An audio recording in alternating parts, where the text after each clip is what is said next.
दोस्तों, आज दुनिया एक ऐसे मोड़ पर खड़ी दिखाई दे रही है जहां इतिहास फिर से खुद को दोहराने की तैयारी करता नजर आ रहा है। मध्य पूर्व के आसमान में मंडराते युद्ध के बादल अब सिर्फ क्षेत्रीय संघर्ष नहीं रहे, बल्कि धीरे धीरे वैश्विक शक्ति संतुलन को हिलाने वाली सबसे बड़ी जंग में बदलते दिखाई दे रहे हैं। ईरान और इजरायल के बीच बढ़ता तनाव अब खुली सैन्य टकराव की दिशा में जाता नजर आ रहा है, और इस पूरे समीकरण में अमेरिका की सीधी मौजूदगी ने हालात को और ज्यादा खतरनाक बना दिया है। दुनिया के बड़े सैन्य विश्लेषक मान रहे हैं कि अगर यह संघर्ष लंबा चला तो इसका असर सिर्फ मध्य पूर्व तक सीमित नहीं रहेगा, बल्कि एशिया, यूरोप और हिंद महासागर तक इसकी गूंज सुनाई देगी। और इसी बीच भारत में भी सुरक्षा एजेंसियों की गतिविधियां अचानक तेज होती दिखाई दे रही हैं। सूत्रों के अनुसार सरकार लगातार वैश्विक हालात पर नजर बनाए हुए है, क्योंकि आधुनिक दुनिया में युद्ध सिर्फ सीमाओं पर नहीं लड़ा जाता, बल्कि अर्थव्यवस्था, ऊर्जा आपूर्ति, साइबर नेटवर्क और नागरिक जीवन पर भी असर डालता है। जैसे ही ईरान और इजरायल के बीच मिसाइल हमलों की खबरें सामने आईं, वैसे ही तेल बाजार में उथल-पुथल शुरू हो गई। खाड़ी क्षेत्र से गुजरने वाले जहाजों की सुरक्षा पर सवाल खड़े होने लगे, और दुनिया की सबसे महत्वपूर्ण समुद्री लाइफलाइन मानी जाने वाली हॉर्मुज जल्द मरुमध्य पर खतरा बढ़ गया। अगर यह रास्ता बाधित होता है तो पूरी दुनिया में तेल की कीमतें आसमान छू सकती हैं, और भारत जैसे बड़े ऊर्जा आयातक देश पर इसका सीधा असर पड़ सकता है। अभी इस वीडियो में आगे बने रहने से पहले आपसे एक छोटी सी रिक्वेस्ट है, तो दोस्तों अभी इस वीडियो को लाइक करें, और अभी तक चैनल को सब्सक्राइब नहीं किया तो अभी चैनल को सब्सक्राइब जरूर करें, ताकि ऐसी ही दमदार और गर्व से भर देने वाली जानकारी आपको सबसे पहले मिलती रहे। नीचे कमेंट करके जरूर बताएं कि आप भारत के किस राज्य या शहर से देख रहे हैं, और कमेंट में पूरे जोश के साथ लिखें, भारत माता की जय जय हिंद। दोस्तों, आज देश भर में एक ऐसी खबर ने हलचल मचा दी है जिसने हर शहर, हर गांव और हर परिवार के अंदर एक नई चिंता को जन्म दे दिया है, क्योंकि प्रधानमंत्री नरेंद्र मोदी के एक बयान को लेकर सोशल मीडिया से लेकर न्यूज चैनलों तक सिर्फ एक ही सवाल गूंज रहा है, क्या फिर से लॉकडाउन लगने वाला है? क्या देश एक बार फिर उसी दौर में लौटने जा रहा है जब सड़कों पर सन्नाटा था, बाजार बंद थे, ट्रेनें रुकी हुई थीं और लोग अपने घरों में कैद होकर टीवी स्क्रीन से चिपके रहते थे? दोस्तों, हाल ही में दिए गए एक संबोधन में प्रधानमंत्री मोदी ने देश की मौजूदा परिस्थितियों को लेकर जो चेतावनी दी, उसने लोगों को साल 2020 की याद दिला दी, जब अचानक पूरे देश में लॉकडाउन की घोषणा हुई। अब लोग सवाल पूछ रहे हैं, क्या इतिहास खुद को दोहराने जा रहा है? बाजारों में लोगों की बातचीत का विषय यही है। दुकानदार सोच रहे हैं कि क्या फिर से व्यापार ठप हो जाएगा। छात्र सोच रहे हैं कि क्या स्कूल कॉलेज फिर बंद होंगे। नौकरी करने वाले लोग डर रहे हैं कि कहीं फिर से वर्क फ्रॉम होम या नौकरी का संकट ना आ जाए। वहीं मजदूर वर्ग के मन में सबसे बड़ा डर है पलायन का, क्योंकि पिछली बार की तस्वीरें आज भी लोगों के दिलों में जिंदा हैं, जब हजारों किलोमीटर पैदल चलते लोग देश की सड़कों पर दिखाई दिए थे। यही कारण है कि नई दिल्ली में लगातार उच्च स्तरीय बैठकें होने की खबरें सामने आने लगीं। रक्षा मंत्रालय, विदेश मंत्रालय और राष्ट्रीय सुरक्षा सलाहकार स्तर पर समीक्षा बैठकों का दौर शुरू हुआ, क्योंकि भारत को एक साथ कई मोर्चों पर तैयारी रखनी होती है। एक तरफ वैश्विक आर्थिक संकट का खतरा, दूसरी तरफ साइबर हमलों की आशंका, और तीसरी तरफ आपूर्ति श्रृंखला टूटने का डर। विशेषज्ञों का मानना है कि आधुनिक युद्ध में सबसे पहले आम नागरिक का जीवन प्रभावित होता है, और इसी वजह से दुनिया के कई देशों ने पहले ही आपातकालीन योजनाओं को सक्रिय करना शुरू कर दिया है।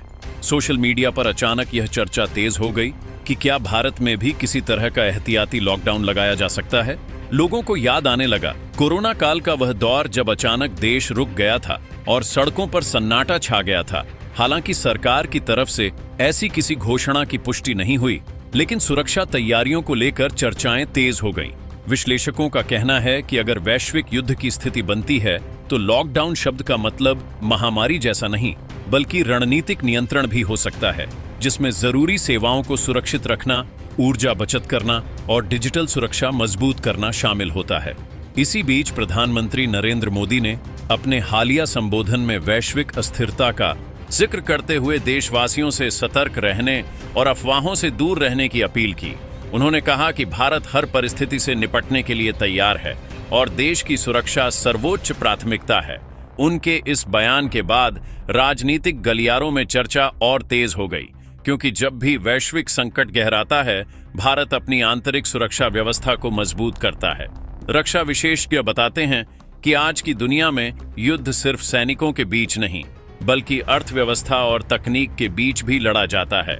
अगर अमेरिका सीधे तौर पर इजरायल के समर्थन में सैन्य कार्रवाई बढ़ाता है और ईरान जवाबी हमला करता है, तो यह संघर्ष क्षेत्रीय युद्ध से निकलकर वैश्विक शक्ति संघर्ष बन सकता है। रूस और चीन की संभावित भूमिका भी समीकरण को और जटिल बना सकती है, क्योंकि हर बड़ी ताकत अपने रणनीतिक हितों को सुरक्षित करना चाहती है। भारत के लिए सबसे बड़ी चिंता ऊर्जा आपूर्ति और भारतीय नागरिकों की सुरक्षा है, जो मध्य पूर्व के देशों में बड़ी संख्या में काम करते हैं। किसी भी बड़े युद्ध की स्थिति में निकासी अभियान चलाना पड़ सकता है, जैसा पहले भी कई बार हुआ है। आर्थिक विशेषज्ञ चेतावनी दे रहे हैं कि अगर तेल $150 प्रति बैरल के पार जाता है, तो महंगाई पूरी दुनिया में बढ़ सकती है और इसका असर सीधे आम लोगों की जिंदगी पर पड़ेगा। भारत सरकार पहले से ही वैकल्पिक ऊर्जा आपूर्ति और रणनीतिक तेल भंडार पर काम कर रही है, ताकि किसी भी आपात स्थिति में देश को झटका कम लगे। सुरक्षा एजेंसियां साइबर अलर्ट मोड में आ सकती हैं, क्योंकि आधुनिक युद्ध में बैंकिंग सिस्टम, बिजली नेटवर्क और इंटरनेट इंफ्रास्ट्रक्चर भी निशाने पर होते हैं। यही वजह है कि सरकार नागरिकों से घबराने के बजाय तैयार रहने की अपील करती है। विशेषज्ञ कहते हैं कि लॉकडाउन शब्द का इस्तेमाल कई बार गलत तरीके से समझ लिया जाता है, क्योंकि हर लॉकडाउन महामारी जैसा नहीं होता। कभी कभी यह सिर्फ सुरक्षा अभ्यास या सीमित नियंत्रण भी हो सकता है, ताकि जरूरी सेवाएं सुरक्षित रहें और अफवाहों को रोका जा सके। भारत की रणनीति हमेशा संतुलन की रही है।